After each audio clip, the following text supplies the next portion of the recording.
monitoring him since last year. I know once we found out what type of offensive scheme that we're going to run, a lot of this outside zone and zone scheme, Garrett was the perfect fit for what we were looking for. As we went through the draft meetings over the last 2 or 3 weeks, along listening to the coaches and listening to the traits that they're looking for, this was one of the guys that we had targeted. Because of his natural athletic ability, his strength he plays with. I had an opportunity to see him play live against Wake Forest this fall, and really stood out on the field when I went down there and watched him play. Had a great Senior Bowl, great combine, fits everything from the criteria standpoint, not only positionally and schematically, but also the character, the passion for the game, the smarts, everything that we look for as we build this offensive line. So I'll go ahead and open it up for questions.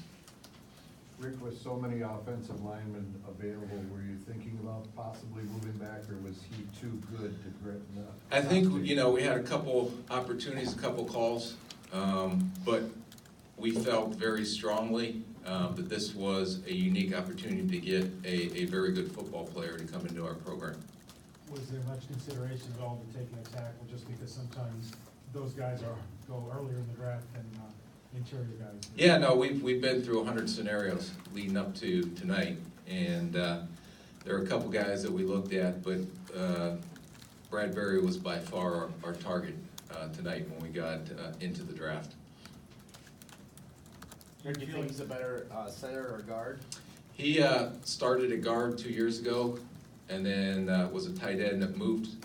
I think his sophomore year and his last 2 years he has played at center. So I know, just talking with the coaches, we're just trying to get the best football players in here, and then once we get into the OTAs, once we get into training camp, the coaches will figure out what's the best combination. The most important thing right now is getting the best football players we can get in.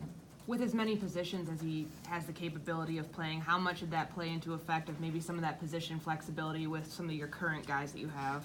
I think it's very important. One of the point of emphasis that we put on was guys that can play multiple positions, especially up front on the offensive line, because if you do have a guy that does get hurt, you can move guys around and still be very good football players.